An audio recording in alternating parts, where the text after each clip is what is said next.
a desire to connect with the past.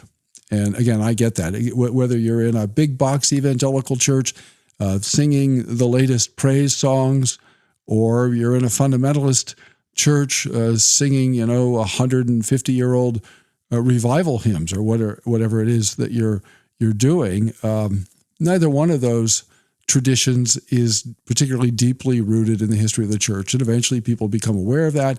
They become tired of singing essentially trite, repetitive, shallow songs.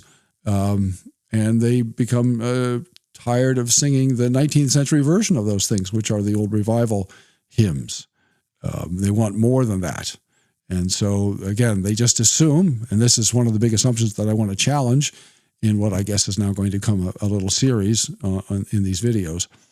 One of the assumptions I want to challenge is the assumption that everything that happened before the Reformation can be adequately, fairly, accurately described as Roman Catholicism. Yes, I know that's what Roman Catholic apologists would want you to think. I know that's how the media speaks about these things.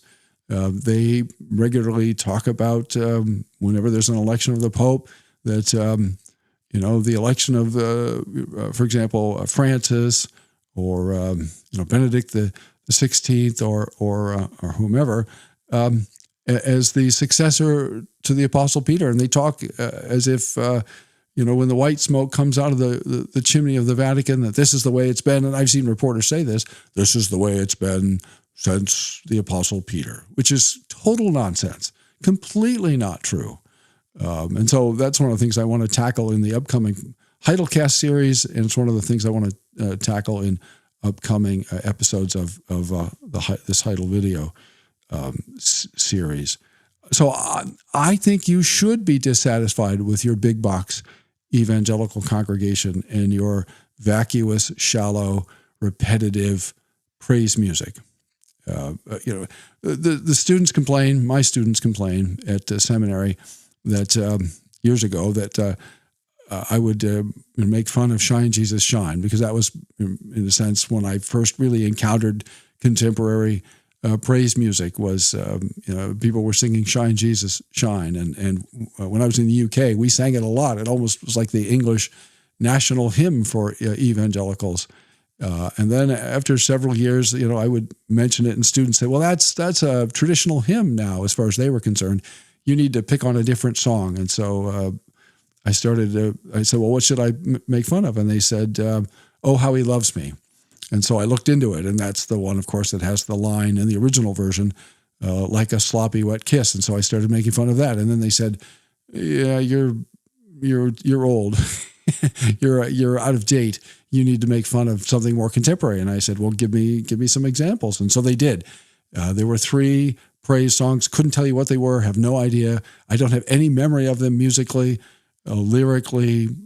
They were just wallpaper. At least the other 2 I could remember. I could tell you the titles. I have no idea what these were. So I can easily understand why people would be dissatisfied with contemporary praise music. And I can understand why people would be dissatisfied with 150-year-old revival hymns as well. There is more. There is a better way. There is a way to connect to the ancient church. There is a form of worship that, as far as I'm able to tell, has truly ancient roots. And by ancient roots, I mean aspects of what we do in historic confessional Reformed churches. I'm not talking about those P&R, Presbyterian and Reformed churches that want you to think they're just like your big box evangelical church, but with a little predestination sprinkled on top.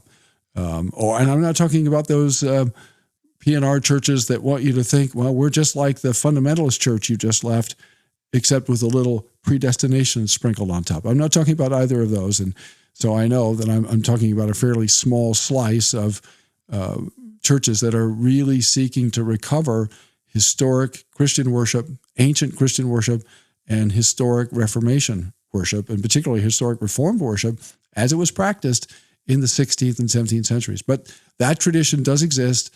There is an alternative. It is ancient. It is biblical. It is true. And next time we'll talk some more about it.